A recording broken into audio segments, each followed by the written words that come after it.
I pledge allegiance to the flag of the United States of America and to the republic for which it stands, one nation, under God, indivisible, with liberty and justice for all.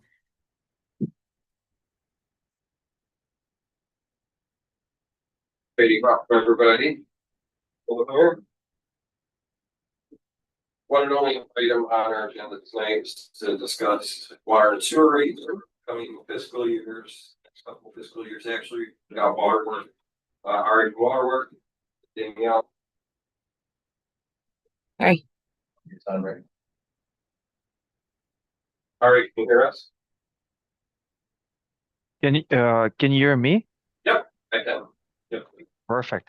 Are we loud enough? Perfect. You didn't even hear my lecture.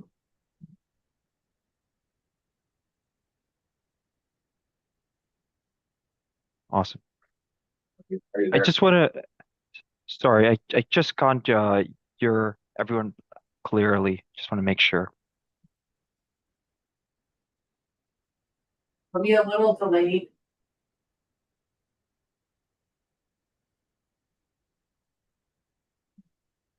Can you not hear us? I can hear you, Daniel, but I can't hear everyone else. I'm just wondering that should I begin my presentation? I apologize for the introduction, but can everyone hear me loud and clear? I just want to make sure that the audio is doing well. Okay, perfect. Sorry for all of that back and forth. I apologize for that, but am I free to begin? Yes, sir. Please do. Thank you. Well, thank you so much for inviting me. As you know, my name's Ari. I'm with the client success team here at Waterworth. And the goal for today's presentation is to go over the water and sewer models.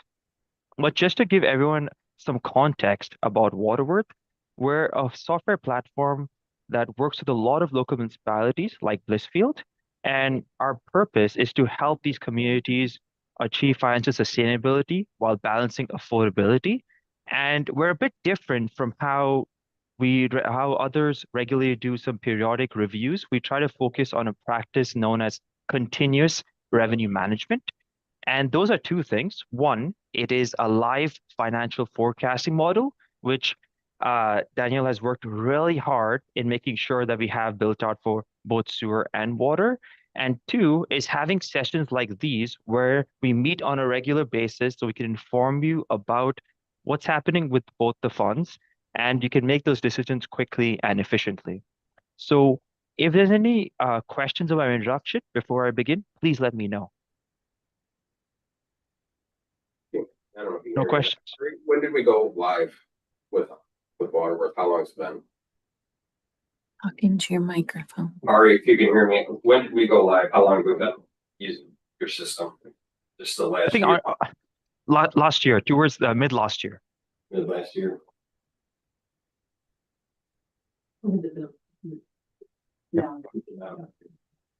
Perfect. And that's when we begin and we start inputting all the models and you'll be looking through a couple of the scenarios today. Let me begin with Waterworth and what the status quo is for our sewer fund. So I'm just going to share my screen. Please let me know. I sent a request in. Someone has to just accept my request in order to share, and then I can begin.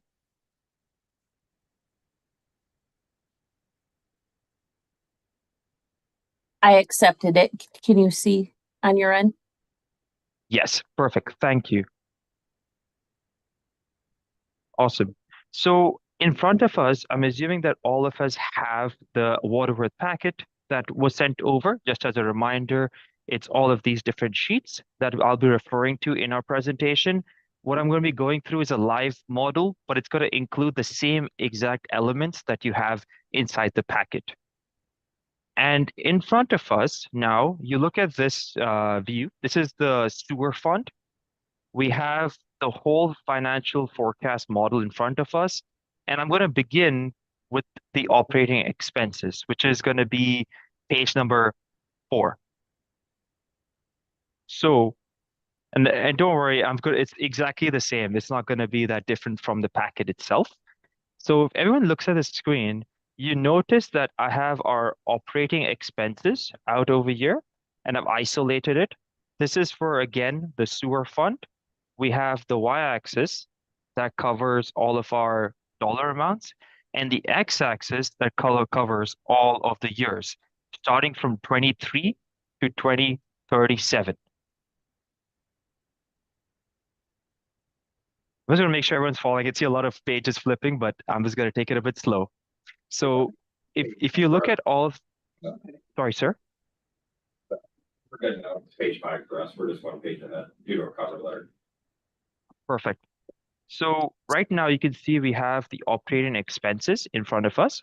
And we also notice that we have the actuals and budget for 23, 24, 25, and then the budget for 26.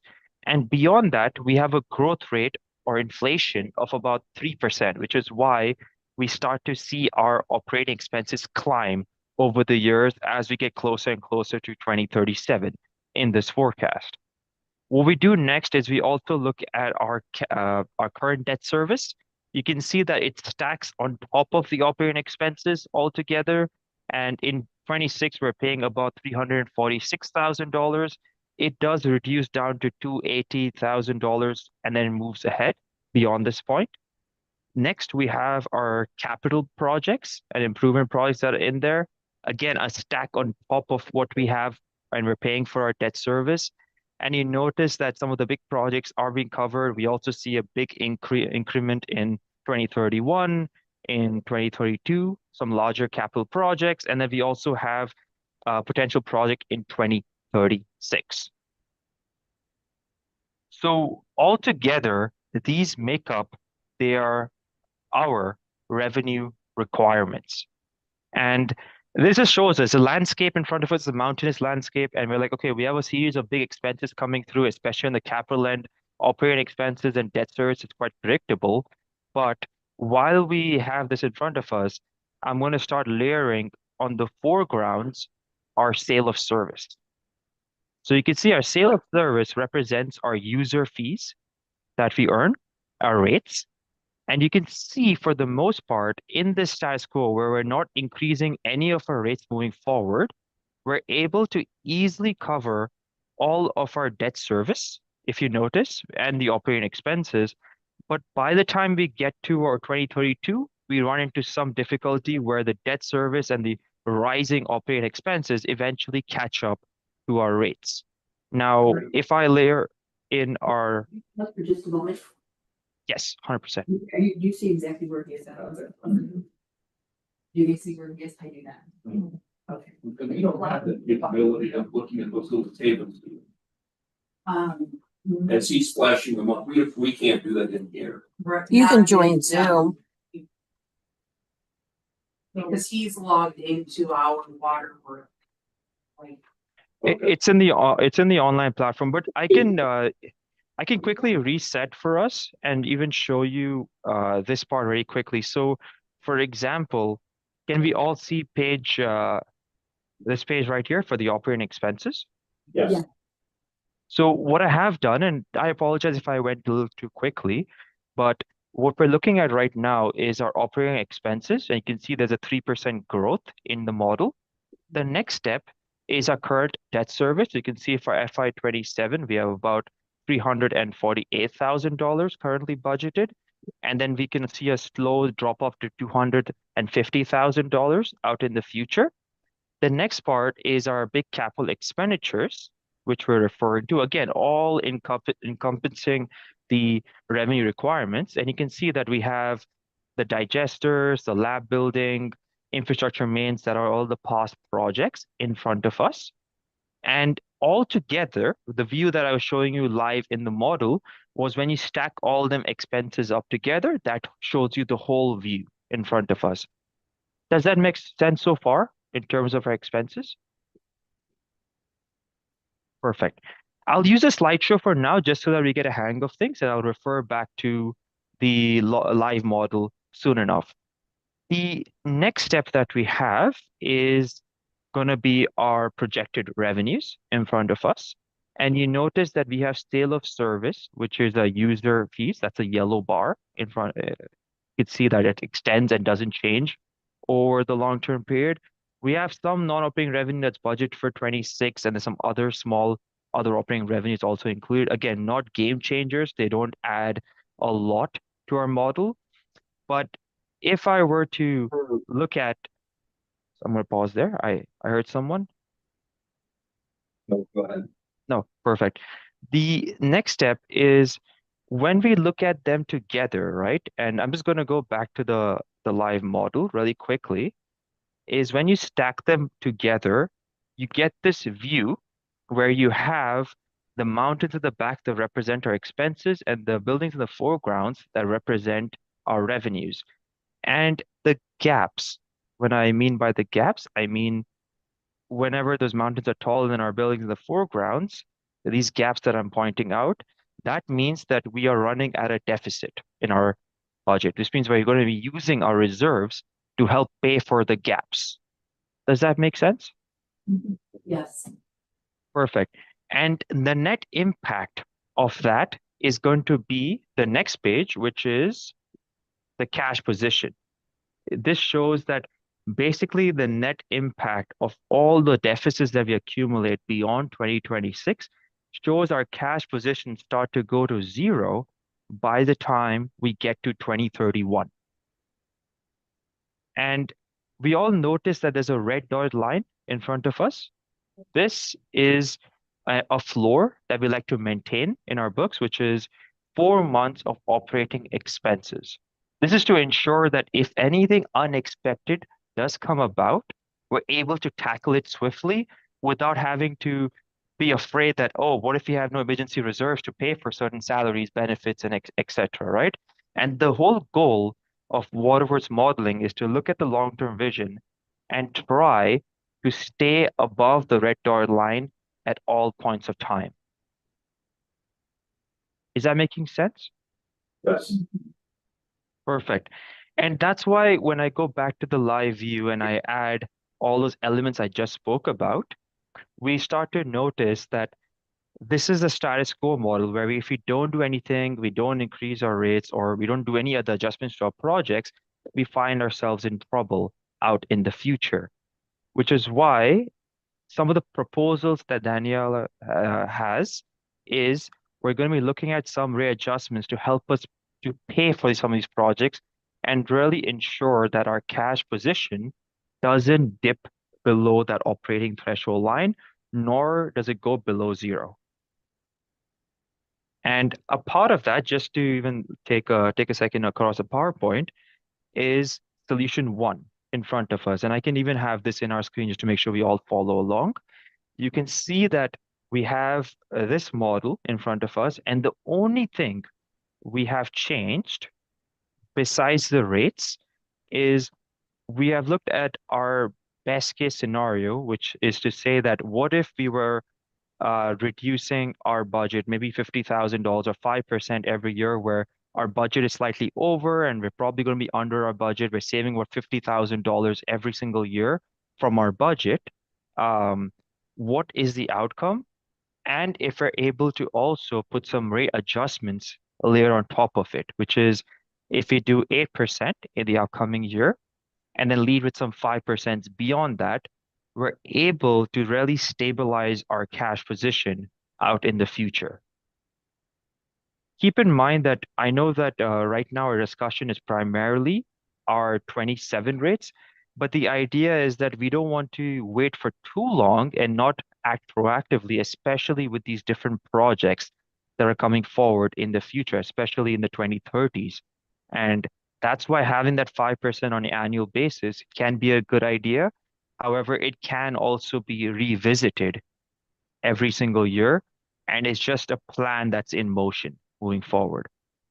I'm going to pause there for a second on this particular scenario if you have any questions.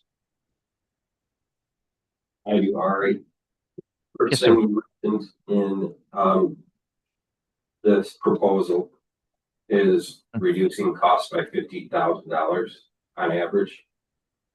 Yes, sir. And Cost is for yes. that to me doesn't seem reasonable. So You know?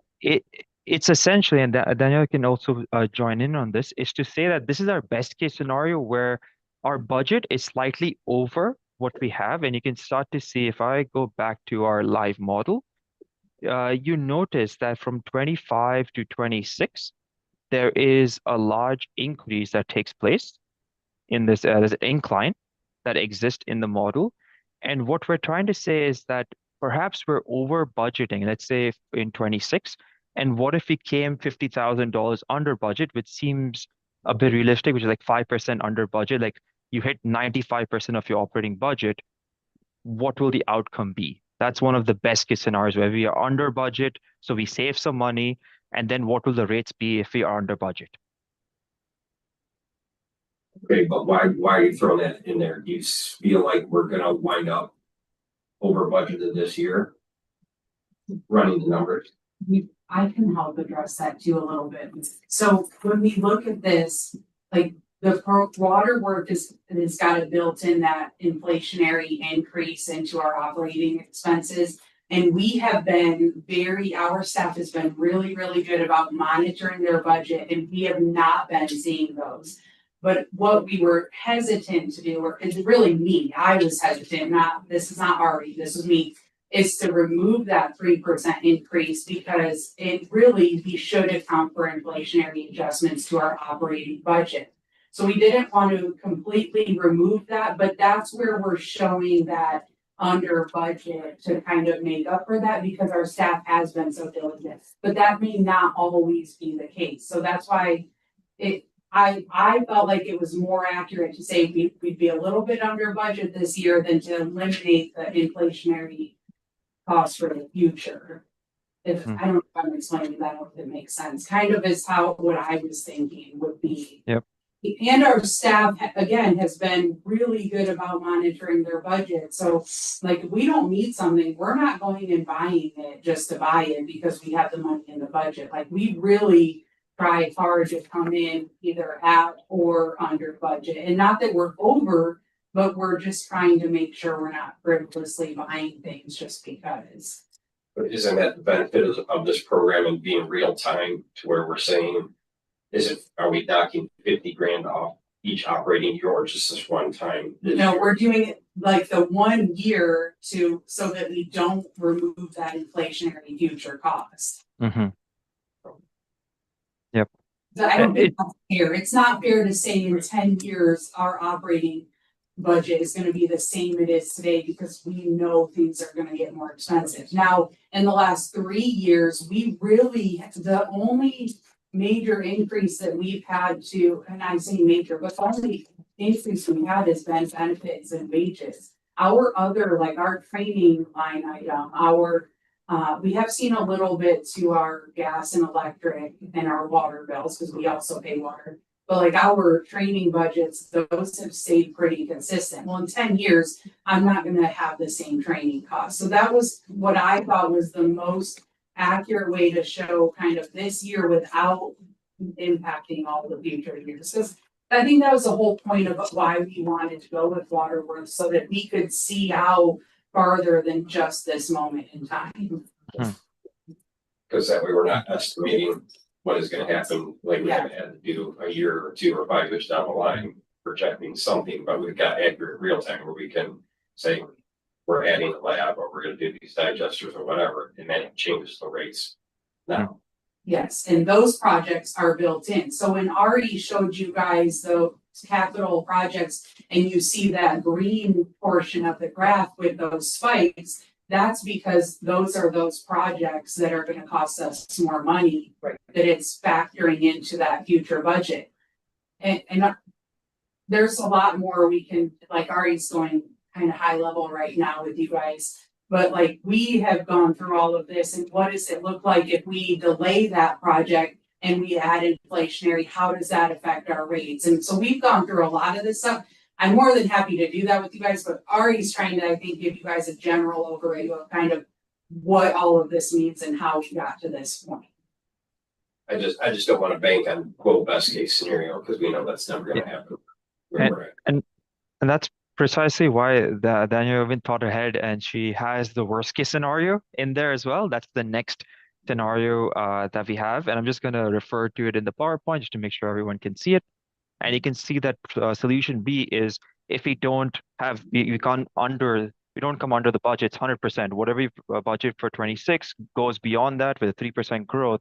And then that requires a different strategy where we're looking at a 10% in 27 and then go to 7% for a while and then 5%, 3% beyond that limit.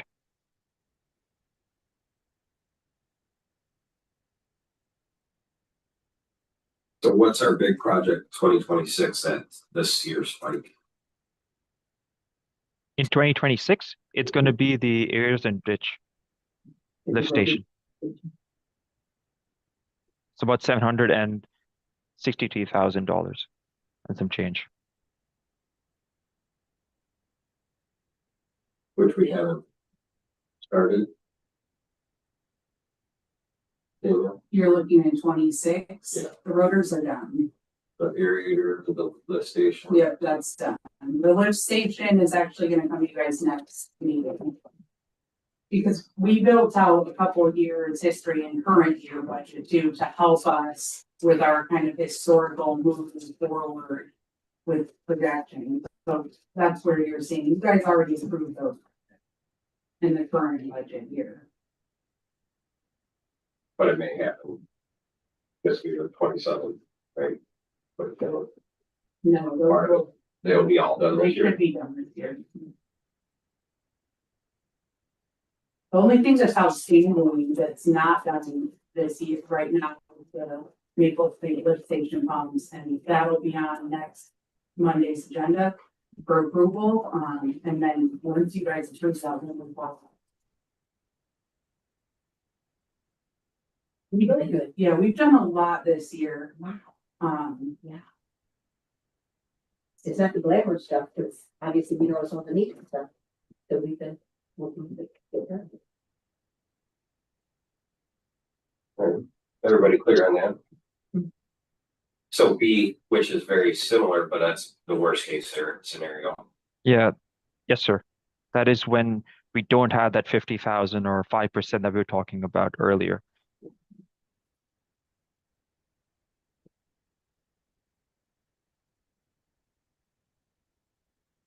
To even look at it even further in terms of the bills, when you look at 7 and 10% in terms of the difference, we're looking at the page after that, which is going to be the proposed solution A and B. That's just looking at the average consumption of 4,500. If that is how much they're consuming per month, you can see that the bill for the sewer fund is going to be $97, which is the current bill.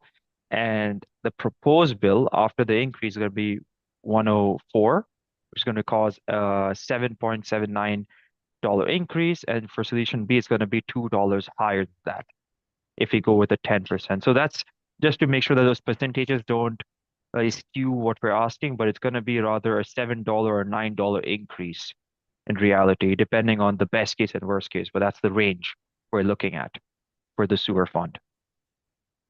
3,500 gallon customer. Which a lot of residents are near that, but that's what average. That's, yeah, we take that as an average. We have a lot of residents that are well below, but we do have some that are over that as well. It really varies. I mean, we have one household that use on average 15,000 gallons a month. But then we have other people that are they really watch their water and they use 1,000.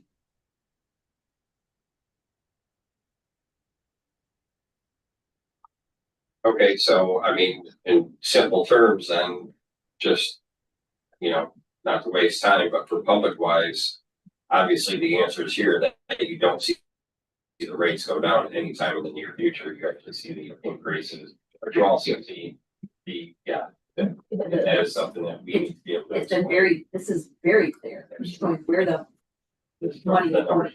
Yeah. Exactly. The data is there. And we've not had that in the past. Right. to this degree. And Certainly, that's why we may not have sold it enough that, okay, yes, we need the wastewater plant, but there's also all these other things that come with it down the pipe, regardless whether it's out of the plant itself. We've got a ton of infrastructure upgrades that need to be done throughout the village that are just gonna continue to tack on these costs, and that's just enough to true.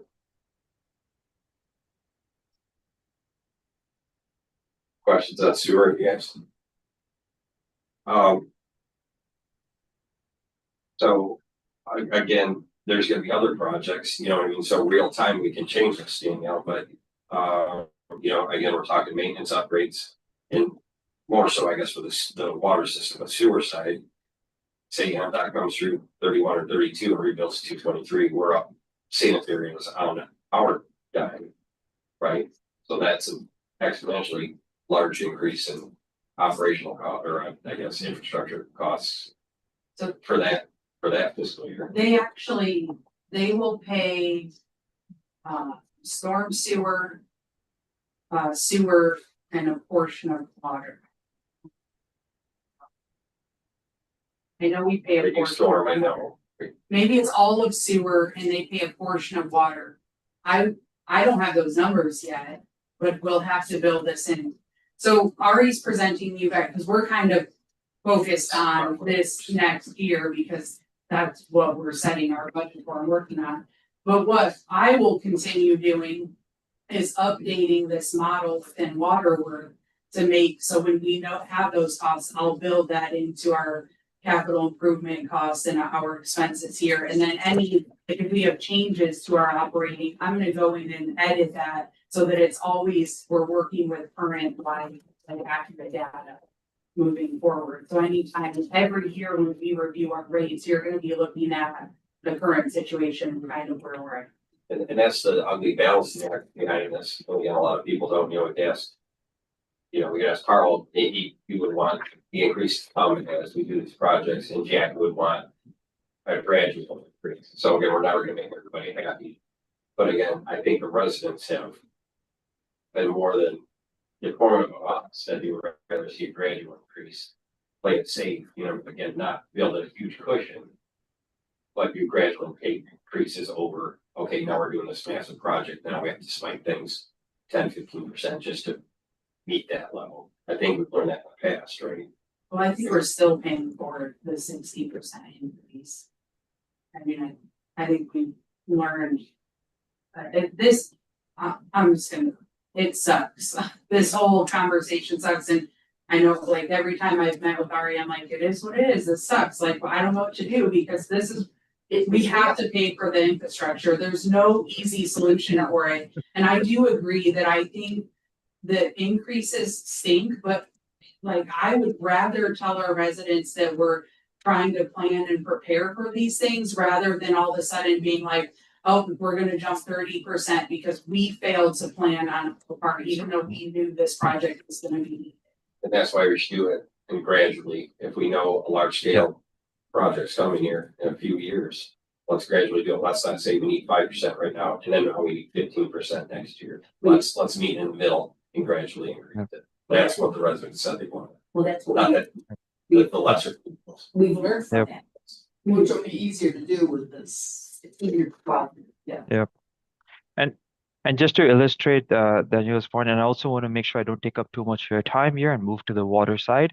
But if I went back to this live model that we've been playing with, is in step 7, just to look at the rates, if I didn't take any action or went with 3% in 27 onwards and just went with that flow, you can clearly see that the cash position now changes and still we find ourselves in trouble by 2032, 2033. And let's say if you take a more reactive approach, rather than doing an increase now, we wait until 2031. I do a 10%, that still won't be enough. You can clearly see that we still go below and we're going to be under $465,000 on $64,000 in the future. Something like a 20% will help, but that's a lot. That's 20% for 2 years, and then we can correct ourselves and then drop it down to like 2 or 3% beyond that. So we don't want to wait for that overcorrection to occur, and that's what Daniel is pointing out. And that's what, if we went back in time, that's exactly what we would see, because we knew things were coming down the pipe. We did not. It wasn't planned for appropriately. It was just a different philosophy. We tried to cushion it as we were mitigating through the different years and trying to be cognizant of rates when we should have just built them up gradually. Exactly, and that's what we're learning from. Yeah. Exactly. So And that's where we would have been. Right. That's what it would look like. Ari, how easy is it to manipulate that real quick? Say we did $1 million sewer project in 2031, just to watch the numbers change. 100%. Yeah, it's going to be really fast. I'm just going to keep this as the status quo. I'm going to go back to the clone really quickly. It's going to make a clone for me, and just we're going to say additional, let's say add Like, if you guys, CapEx. while he does this, if you guys wanna come see different scenarios, I mean, I've gone through this extensively, trying to do different things and manipulate our budget to make something that works with the smallest impact to our resident, but still getting things done. And you can kind of play with it and see, like, anytime you make a change, you can then see how it impacts your cash position and kind of overall, how So you- things look fairly easily. So you can see I've added $1 million in 2031, sir. Is that where you want to replace it? Yes. Okay. And then if I put, To me, and then just- now, Easy numbers for 223 rebuild. so it's, okay. I kept it at, I just kept the model as a whole. So you could see that I have that 1 million. I just made it a different color so you can easily see the addition of that project, that $1 million. And now if I do the same thing and I put the 20% and then 3%, you can see that that doesn't work anymore. I just did the same exact scenario that if you wait for too long and then do 20% with the addition of the million, it shows a different picture. So now, even if I do 20s throughout and have additional $1 million, it'll be hard to do. This means that should be acting early, and that's what Daniel was showing with the two different models that we have. If I did, let's say 10%, and then I dropped it down to 3, that also wouldn't work. What if I did 5? What if I did 7? And eventually you can even drop it down to, let's say 5 and then 3. And that's the way that I would go about trying to really standardize the flow. This is again with a lot of different projects, because the last thing I want, and I think we all understand this point, is if we do too low, and if I wait until 2030, and even if I do 20%, I have to do 20% for 2 years, but I'll be below my operating threshold, and that will not be a great view for us. So we can play with a lot of different scenarios, but that's what we're trying to prevent, right? An iceberg hitting us and then panicking and trying to increase and hike these rates.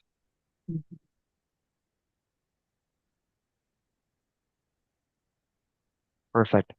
Thank you. Are there any other questions before I go to the water side? I really want to be cognizant of time here. Is this the meeting to possibly look at what increasing our debt load would be to try to, if we were to try to flatten our capital expenses, and if we took on debt, we could do some of these capital expenses now for projects now or sooner.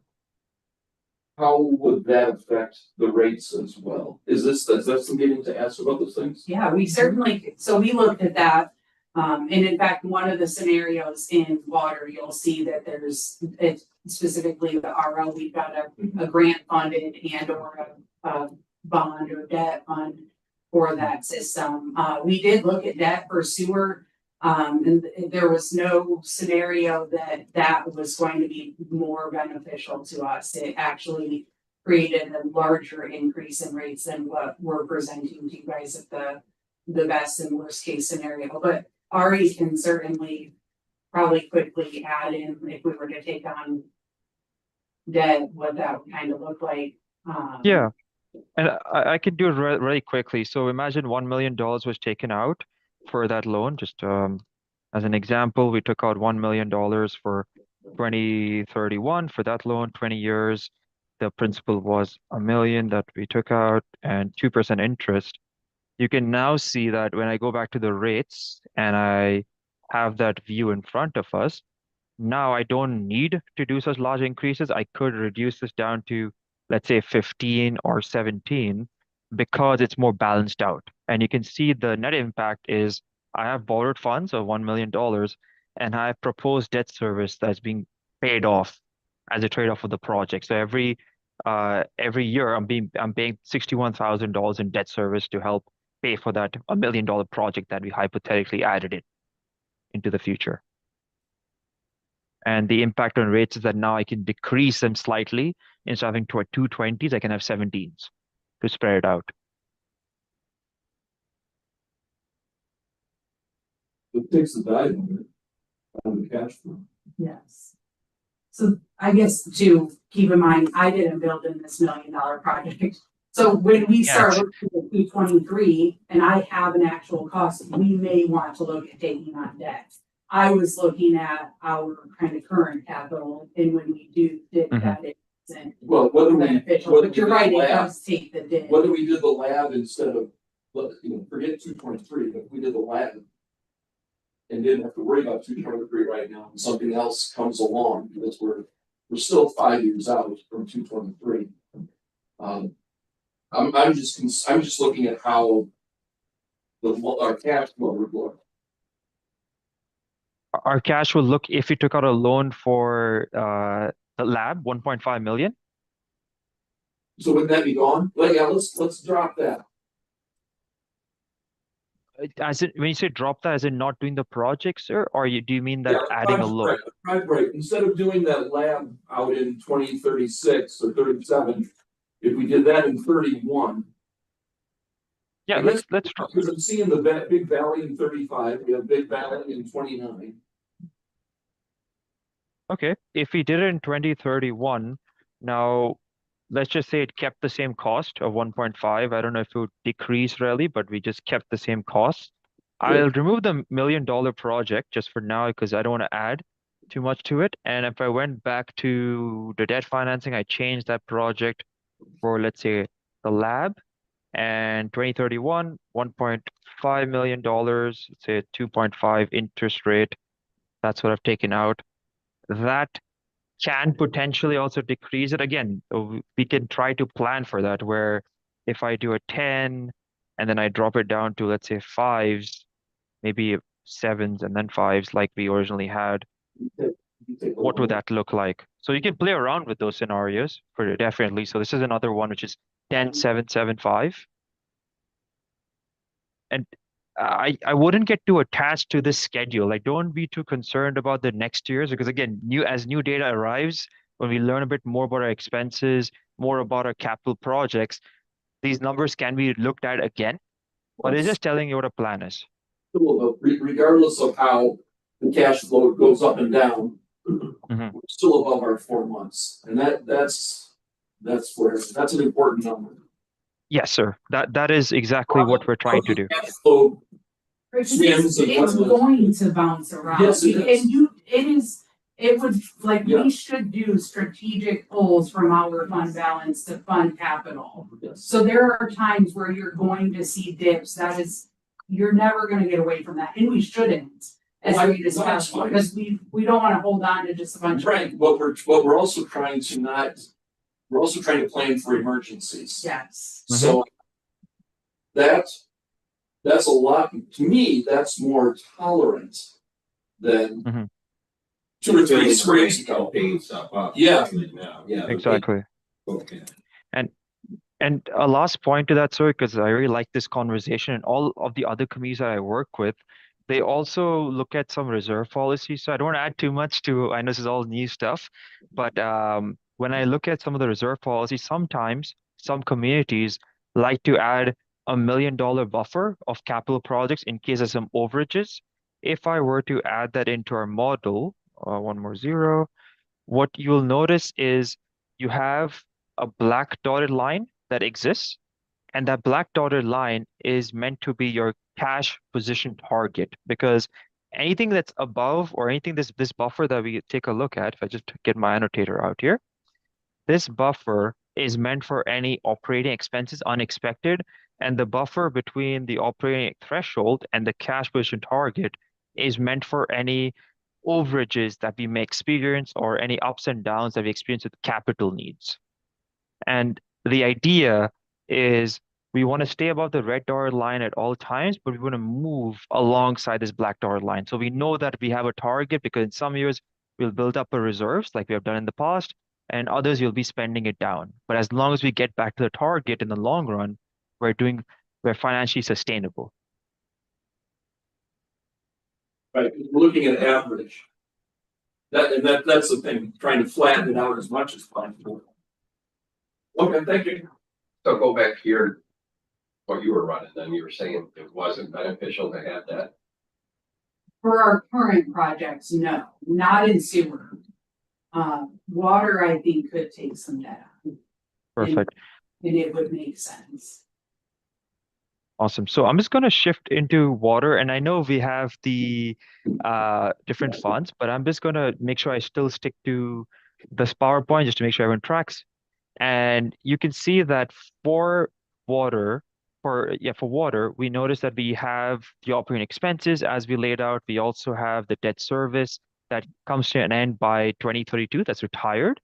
And we also have the RO system, which is our biggest cost coming up in 2031, which is about $3.5 million. So we know that we have to find some type of external funding to fund for that peak that's coming ahead of us. The two things that happens if we don't do anything with the scenario, and the obvious one is by 2031, we find ourselves just going below zero if we don't find any external funding, because increasing rates, that's something we can do, but we definitely need to find some solutions there. However, we also notice that we have a lot of expenditures in 26 leading up to 2030, where you can see those mountains at the back are still taller and larger, which means that we're at a deficit from 26 to 2030 and even beyond that point. So the idea is to address the deficits that are coming ahead of us with the capital expenditures and also address the 2031 RO system project, which is why one of the first solutions we have is if we get no grant funding and it's all funded by debt in 2031, along with us also doing some readjustments to help pay for those capital projects, we're looking at like 5% and then eventually dropping it down to 3% when the capital projects are a bit more stable out in the future. I'm going to pause for a second if you have questions on this.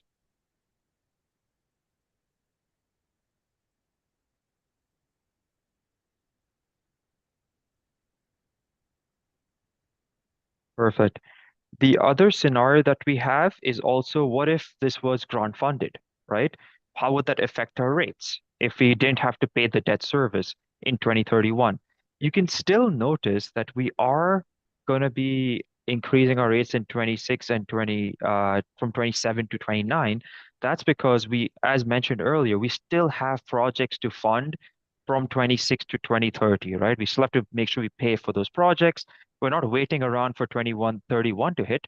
However, beyond 2031 and beyond, we can stay at 3% instead of being around 5% and eventually dropping down to 3. So you can see the rates are slightly lower in this grant scenario where we don't have to really have 7 5s and 3 years of 5%, then eventually 3. And finally, in the last slide, you can see the difference in the dollar amounts. So if we are funding it by a loan, it means that we are going to be looking at a $7 increase next year. If we're having a grant funding that gets secured by 2031 and we kind of go for a lower rate strategy, that's going to be $6. So it's still going to be around the same ballpark number. For safety, maybe $7 makes sense. It's just a dollar difference. But again, that's up to everyone here to decide.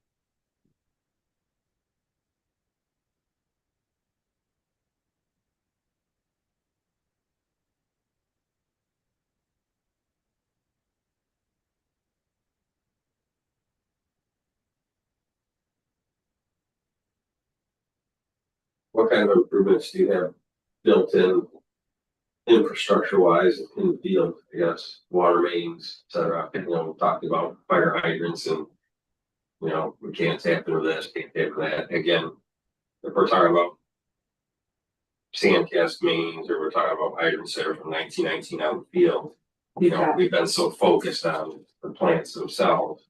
We have mains, lead service line, replacement. We have VFD replacements, we have weir gates, we have paint hydrants. Pumps. We have flooring at the water treatment plant, we have clear well inspections, RO system. So I took the capital improvement plan and built it into this, is what I did. So everything you guys have seen in that capital improvement plan is moved into this program. And that's why the band is thinner in spots, because we're doing those things into those years, and then in this 31, we're expecting to use the put in the RO system. Okay. And then keep in mind too, and when we get closer to our work sessions will be next month in July, when we're looking at budget, capital projects that aren't funded, and this is true with general and all of our funds, then get carried forward and we re-request them and they kind of stand there. So if that's the case, what I'm gonna do is come in here and build that out and move them out.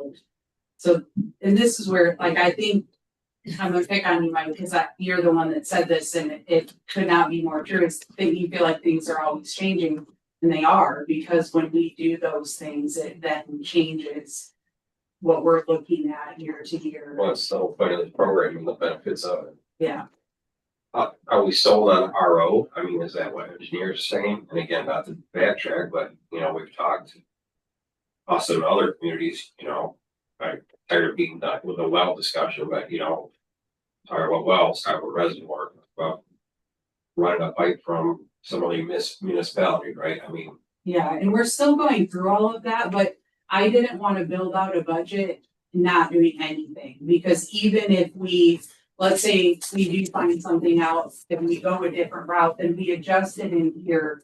I just didn't want to present something to you guys that had just us sitting ducks for while we figure things out. Like, we still have to kind of maintain and keep things going. We still have to provide water until we do something different or look at other options.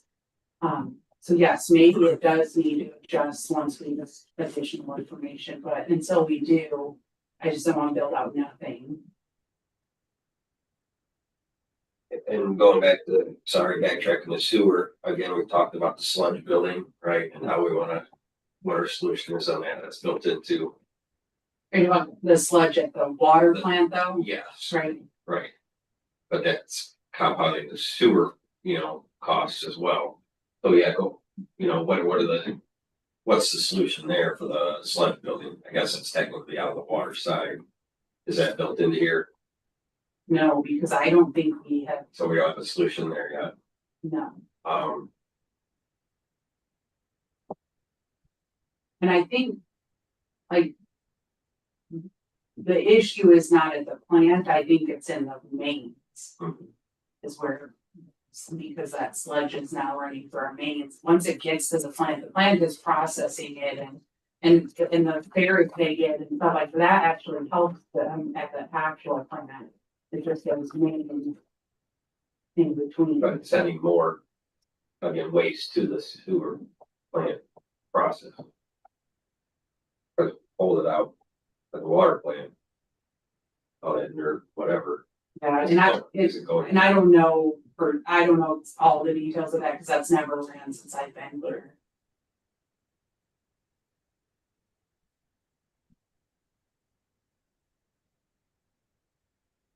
At another meeting. I don't understand that. In another meeting, I'd like an explanation of that. Yeah. What you just were talking about. And also, Mikey, so you just said something about running a line from another municipality. What did you mean by that? Say if Adrian or Toledo or some other municipality, so much gotcha. water said we didn't produce. Gotcha. Plant. Okay, gotcha. Yeah, Gotcha. you know, again. Like Daniel said, the variables are always there, and it's always moving. This is trying to do it most efficiently, effectively. You know, so I saw a few people, you know, like some of our operators stuck on the street just saying like, you know, it seems like we've got a lot of infiltration into our sewer. So again, why is that?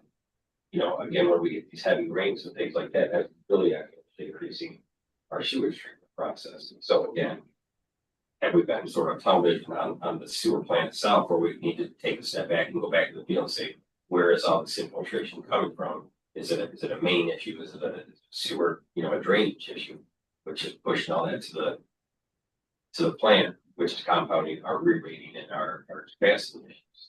So again, this is all a balancing act, it's a juggling act, but again, what project is priority today, you know, versus tomorrow? I think that, you know, we're trying to solve. Yeah, and it can change too. I mean, we had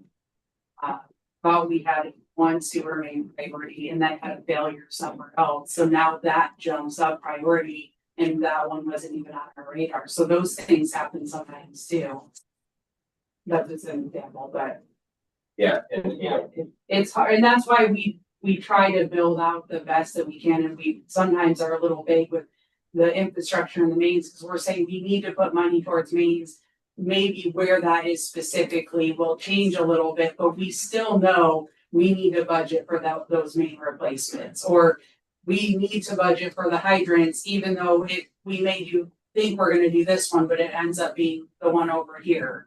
But we've still gotta try to account for that the best that we can. and that's where it's really crucial, like having, you know, Steve and Don and Pat, you know, work with the engineers as well, but it's their philosophy. Again, they know the plan, they know the system better than we do. So again, what are their ideas to bring forward if they want, you know, do what we need? And Brent's working on cross connection. That was part of his sanitary survey and it's something he's been working on even prior to that too. But the challenge is that I don't know that people always understand the impacts if they connect to their sump pump to our sanitary sewer. I don't know that they realize the impact that has overall. And it does, at the end of the day, all it does is it makes our rates go up because we're paying more to run a plant at higher. For flushing paint or garbage or Right. bog wipes or whatever that is compounding. Yeah. So absolutely. And again, what is our role as the government to say we need to come and inspect this, and we need to have a standardized process to say, Well, Eagle says we have to. We didn't do look, that. yes, then you know, have a bad job But we did. crossing that. And then people disconnect and then we leave and they Right. reconnect back in. I mean, we've gone through, like with that problem specifically, we've gone through Brent and DPW. Those guys have gone through the parks to check and make sure that the manholes are sealed. So when the river's flooding, that it's not getting into the system that way. I mean, we've gone through our system as much as we can. And I'm not gonna tell you absolutely there's not a drop of water coming into our system, but it's not, it is one, we haven't found it, two, it's not the main part of it. I think it's that. But capacity wise on a general day, like today, we're sitting good with our capacity on our water plant. We get a good storm or something like that, it shouldn't be compounding that much. We're getting a lot more infiltration, it seems, than what storm water should. But that's where I think some pumps and things are tied in. But again, people want to complain, but they don't understand everything that they do. I would be doing for Ari, Yeah. for his. Well, budget wise, so I'm just trying to say. the Well, numbers are that, getting- don't disagree with that, but for what he needs to provide for us, and I mean, we can discuss it, but maybe we're done with what Ari. I love these discussions, so I like to lurk in the background, but I apologize. Yeah, we're just trying to get accurate numbers as possible, obviously. Again, things change every day. Are other municipalities facing these same issues, Ari? Yes, sir. And that's where we've been like working with like around 400 plus communities. And over the years, we have even, it's been exponential, sir, especially after COVID, that set something off. And then now with the energy prices increasing and that's affecting water, then there's the rise of AI in terms of data centers. There's also scarcity, let's say, in other parts of the states where they're looking for water, especially in the Midwest. There's a lot of issues in different parts. So each one's unique to their own, but this is definitely something that they're going for increments.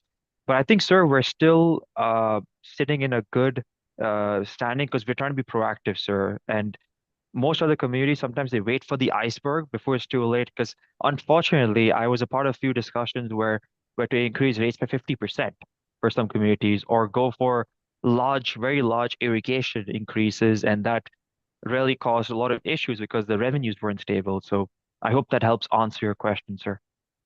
Yes, it does. I kind of figured that's what you would say because of some of the things we've read in newspapers and online and around the state. There's other communities that are facing these very same issues, even at a much more accelerated rate than what we are. Mm-hmm. And it just seems like a lot of not the general public doesn't understand the background behind all of the costs that are involved with operating a water and a sewer plant. It's not just a Blissfield thing. No, it's not. It's a statewide, nationwide thing. Okay. But we also bulldoze some of that iceberg, you know, with the Flint water crisis and how much evil was put on us to change our operations and add to their infrastructure. The ethanol plant shut down. So again, we did have our challenges. Right. But this real time stuff is what's really gonna hopefully guide us into the future and keep us on task. And also provide some data to the public to say, this is exactly why the numbers don't lie. And it, Ari, would our rates will never go down. Is that correct? Please say yes and just be real, because I'm really getting frustrated with our president saying, well, when will our rates go down? And realistically, if we say they will in the future, that is a lie. They will not go down if we are going to be proactive and continue doing the things that need to be done to run a village appropriately. Would you agree with that? Yes, that's short answer, yes, because if unless deflation happening where everything reduces in prices, where the materials become cheaper, projects become cheaper, in those situations you could say yes, but that's not the reality that we live in, right? So it's unfortunate, but what we can promise and what Danielle is also trying to say, and I can see the members here too, is we're trying to say that the rates will be consistent.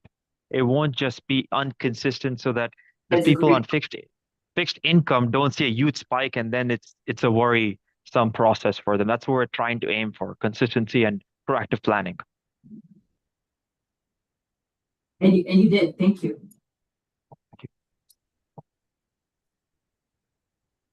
Any other questions for Ari? Danielle, you good? I'm good. I've been spending a lot of time in here, so if you wanna get into it with me and do different things, let me know. And we can build out some different scenarios. I mean, if you guys come in and we come up with some genius, great idea, I'm all for it. So I will take any other perspectives or questions. And then I think we can use this to hopefully help our residents understand better too, and can share this information. Well, be able to show production. Great, actual things. Numbers don't lie. Right. And breaking that down even further, I guess, to figure it out, but is there a way to even break it down further, line item wise, what staffing costs us, what chemical costs us, what? It is broken down in the backside of water work. I already just didn't get into all of that with you guys, but when I'm looking at that, like, it breaks every single line budget down, and it allows us to edit. Like, I went in and was kind of playing around, and certain things I was putting 0 inflation, and then other ones I'm like, well, I know this is going to be more than 3%. So you can play with those individual broke down budgets. And that's what I'm coming to do, because that's what, again, to get some people to understand that there's not money being shoveled from this, this project, from the water fund, or the sewer fund, to operate something else, or there's not money missing or anything like that. You break this down. Yes. This is what this stuff costs, line item by line item. This is why the rates are what they are. I mean, from the nitty gritty. And that is exactly how it's built out in here. Yes. So if you want to nerd out with me, we'll get together. really get Here for you, Mike. This is a great tool. Daniel, I think for bringing this to us, I think this is gonna help us be more We step up every time. And we do have this for general fund. I would be lying to you guys if I told you that I've really looked at it, because water and sewer has been my primary focus, because that is really where we have kind of the most. So once I kind of get through this year's budget, and I'll work in general fund a little bit more and see how it can help us there and kind of play with that. I'd be interested to see that. Yeah, I just, it's not falling off my radar, it just was pushed to lower priority. Sure. Thank you, Ari. Oh, thank you for inviting me here. I was really happy to have that presentation. I know Daniel had put a lot of hard work into these models, and she's a power user. She can do some things even better than I can. I look at this every day. But if I could leave something as a note for rest of us, is that what do you think the appropriate next steps would be? Because I like to have these meetings, like maybe even shorter than the one today, where just 10 to 15 minutes of showing you updates on a regular basis. That's what I hope to accomplish with Waterworth and relationship that we're building forward. But what do you think the appropriate next steps are? General fund is if you're talking, unless you want to general fund, yeah, but that's gonna take some time because this is the priority, and I respect that, but that's kind of where I would think about it, general fund. So they did upload, the general fund did come up, we just have not really touched it, or like I went with line by line and walked through it to make sure it was Right. as accurate as possible. I've not done that with general, so we can certainly work on that. And then I think what Ari is saying too is that their Waterworth, now that we have this built out, they don't just walk away, they're here to help us moving forward. So we're not just on our own with this. So I guess my maybe recommendation to you guys would be that I think it would be, especially because this is the first year we're using it for rates, is after we adopt our budget. I think it would be good for me to work with Ari and Gabe and just kind of make sure that any changes that we've had to make, we get those incorporated, and then maybe do a review at that time with you guys and just look at it, so that we can continue kind of looking to the future. Obviously, our rates will be set for that year, but it'll just be good to see like if any changes or anything. Like by that point, I should have the cost for 223. We can get that project added in. I can add a whole nother year of capital improvement projects, because we're always adding at least one more year for that. Because right now I us projected out to 2037, but we're constantly trying to update that and make sure. So I think that would be good. And then maybe after that I'll work with them on the background of things, but then we can just each year look at it when we do our rates and we're feeling more comfortable about it. But totally up to you guys. No, what you just said, yes. Is Ari's focus only or specialty water, sewer, utility rates, or is it across the board for all the funds, general fund? You'll help with all funds, right, Ari? Yes, ma'am. Yes, sir. Then, yeah, my priority would be, like we talked about the background, and say this is what everything costs and this is why it is, like A to Z. Here's what we need to charge to break even or save a little money for these infrastructure improvements. That's something we provide to the public that is black and white, shows them why the rates are. You know, we're not setting costs, we're not, you know what I mean, building up this huge rainy day fund. It's literally to treat, right, and distribute the water and treat the sewer. And that's all there is to it. The other thing, Ari, we haven't really got into our rate structure, and don't we have the ability to look at that a little bit too?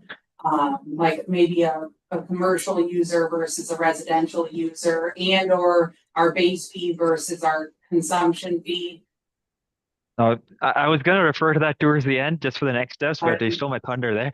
I'm just kidding. Yeah, we're not saying the average is But, 4500. The average residential is what, 2,500, 3,000? Is that probably the average residential user? No, our average residential is the 40. Is the 45? Wow. Yeah. Yes. I mean, I have to tell you, my family, we use between 12 and 15,000 gallons a month, and I'm a family of 5.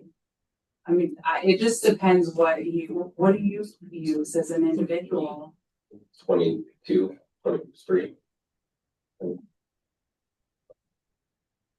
I think it just depends on what your habits are. Do you have energy efficient appliances? Do you? Yeah. I mean, Right. My kids each shower 3 times a day. I'm saying, 3 boys? Yeah. Yeah.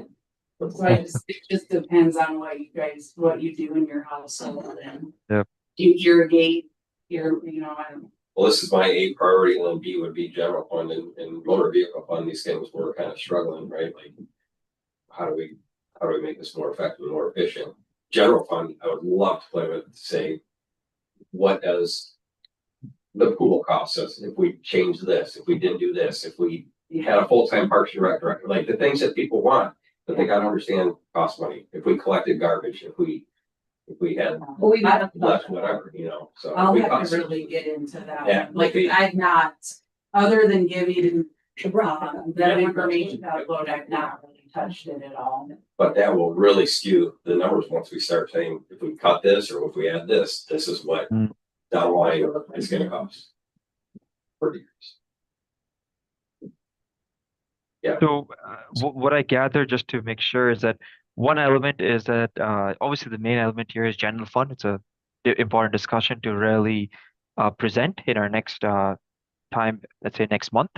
But also a layer that Daniel had touched into is it's that now that I've showed you a 10%, 7%, so on, all of those rate adjustments that Daniel is proposing is to do with across the board, just to see the general bill increase. But you can definitely customize these rate cards to say that if I want to reach a revenue target, which increases my revenues by 10%, whatever the number is, how do I shift that burden? Let's say commercial pays more than residential, or you have an inclining block rate. There's all these different strategies that can be employed to reach that target, but that's a separate discussion for the water and sewer side. And I just believe that the general fund seems like the definite next step. Am I correct with the assessment? Yeah. Okay. Next month? Yeah, Yeah, that's not really I think next it's not month. realistic. that'll be, We're doing budget. yeah, we'll do the budget like you stated. Yeah, in but there. I'll get with you on timing and make sure council's on board with that too. And you and I can start working on things on the background, but I don't think we'll be ready to present next month just because I'm in the thick of budget preparation and some other things too, so. We'll make something work though. Perfect. Everyone, thank you so much for having me. And sorry I took a bit more longer than I should have, but it was an engaging discussion, and I really appreciate the time. You didn't take any, no, this is perfect, perfect. Thank you. Appreciate you continuing working with you. Thank you. Always a pleasure. Bye. Bye-bye. Bye.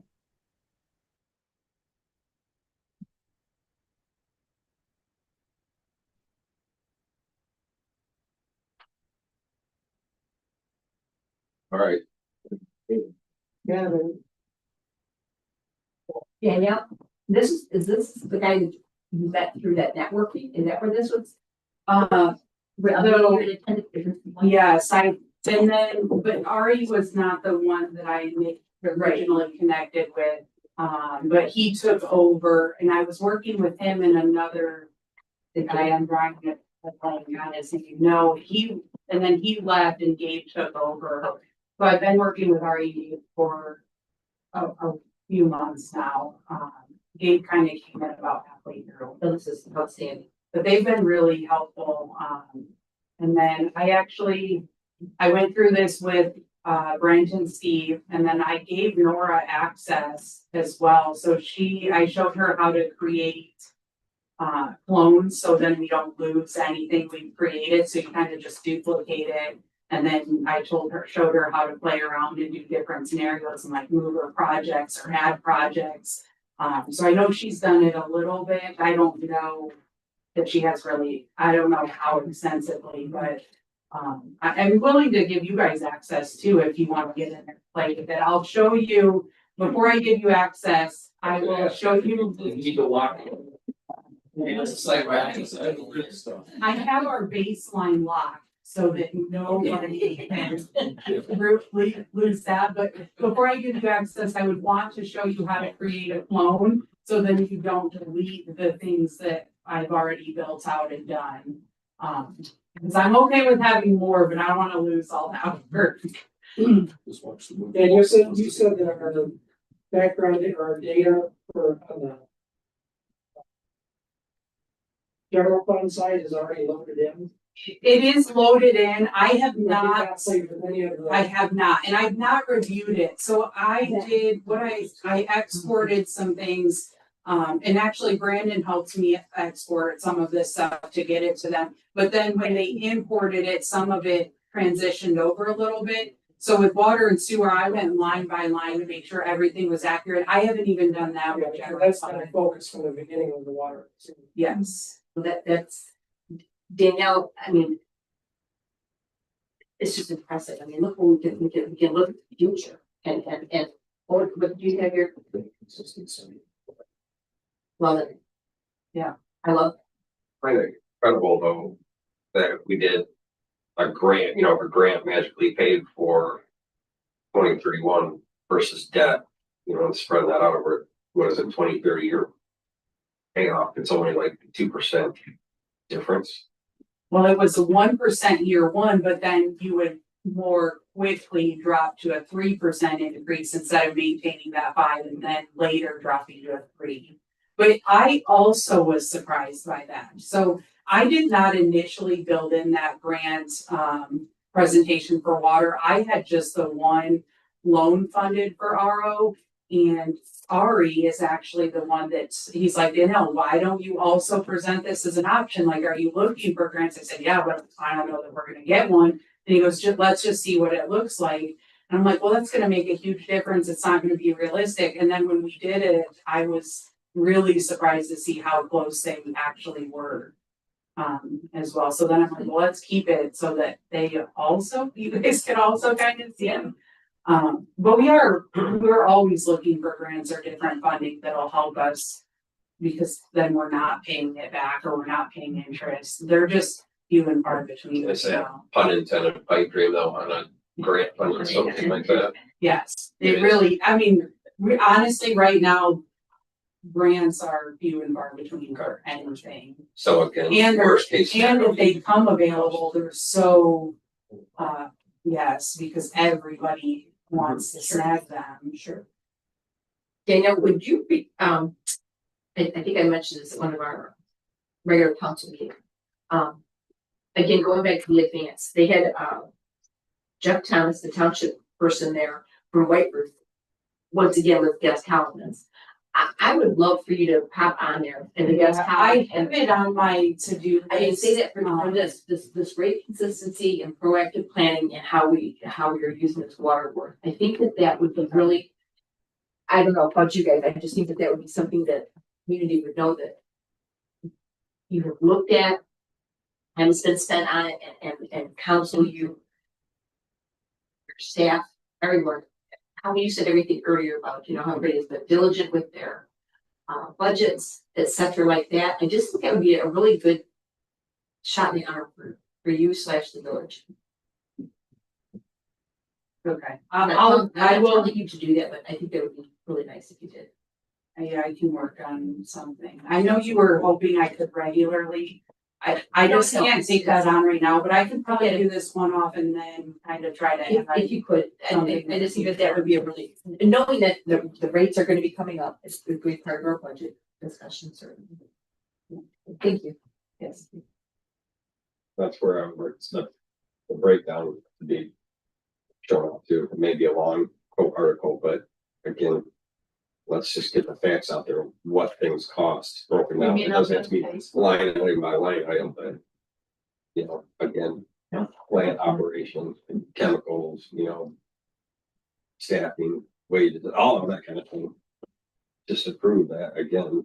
Yeah, I can do that. This is my struggle, is that a conversation face to face is going to be more beneficial than me trying to write something that everybody will understand. And I don't want that to sound rude, because I'm not saying that people are dumb and they don't get it. I'm just saying they don't work in it every day. So when I talk about like plant operations or just capital versus operating, not everybody works in that world or lives that world. So it doesn't always make sense to them. and then I start getting really wordy and they're like, yeah, I fell asleep 10 paragraphs ago. But I'll try my best. I know too, we created that, you guys, I did. The subcommittee. The subcommittee. Right. So maybe that's something that subcommittee could help me Absolutely. with. And even, I know Nora would be, Nora, if you're watching, sorry, but I know she would be happy to sit down with that committee too. I would be happy to, and maybe between all of us. we I could think we're figure doing, I work guess, together. Tom, just say the part about the great consistency with water work. Yeah, I think that would be a nice start. yes. I think good information can answer good questions. But there's not any amount of information that will stop whining and complaining. And if that cannot, I don't think that can't be our goal. Our goal has to be to get out good, accurate, understandable information. And then we just deal with everything else. We just deal with it. You made a comment a couple meetings ago too, kind of about the, having the forethought. You made that comment. Did you say that you guys the forethought, having the forethought, looking at The future. yes, Stewarding the future. yes, and that's exactly what this is. Sure, absolutely. And that is something that I think our council is really doing a good job. To help us better I'm just repeating. The best tool that we've got so far to try to figure out what the future is. It's sitting right here. And at the same time, we just don't know. But this is the best. For the best I don't know I've ever It's seen. great. This is the best meeting board we've got. I'm not gonna say that, but I'll tell you what, this is, it's the best thing we do. It's real time, it's real time. Yeah. And you can push things out, Yeah. move things around and see what the real time looks like here down the road. Yeah, There's always gonna be surprises. Scott Harris needs to get this. Tigers. Oh, I don't think it is. Sorry. As well as Sam, there's. Brian Holmes. Yeah, this was a good presentation.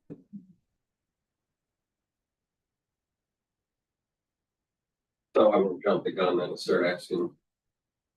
Great. Wise, we'll let that cushion ride for a little bit, but we'll definitely be talking about that over the next month. Yes.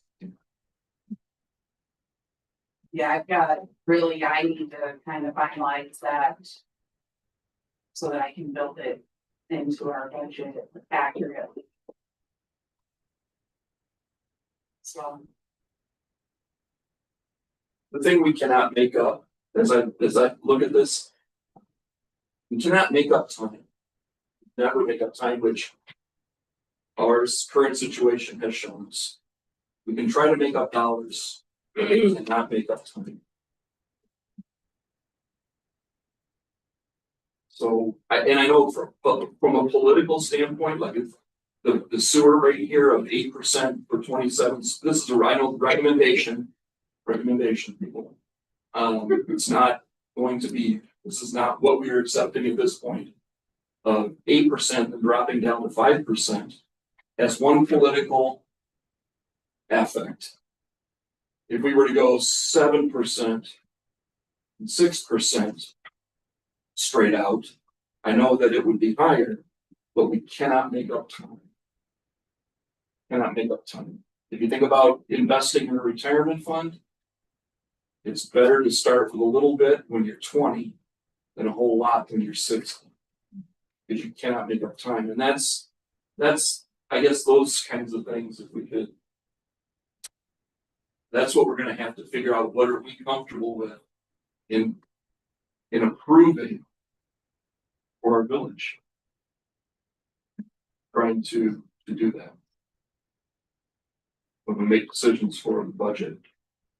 Understanding that just because we're looking at, we agree to what we want to do for 26, 27, we still don't know really the realities of 27, 28.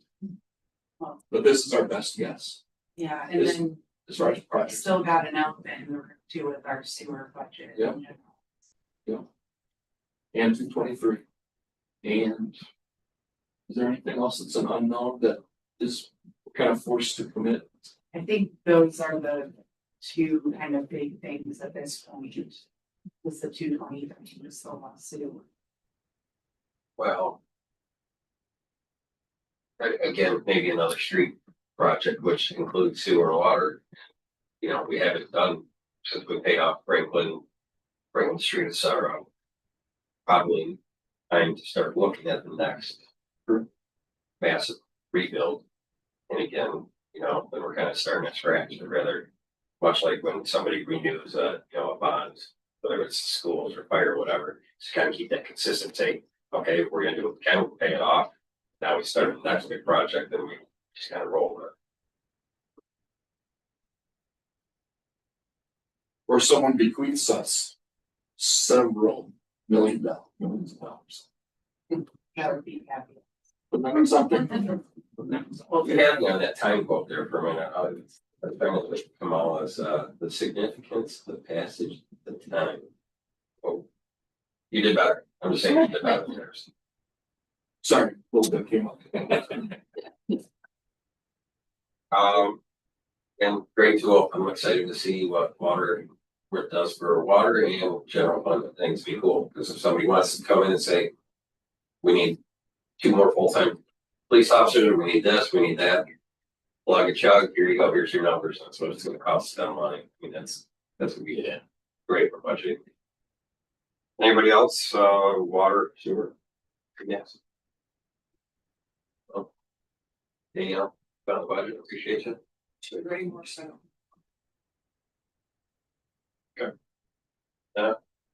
Cool. Thanks, everybody. Thank you.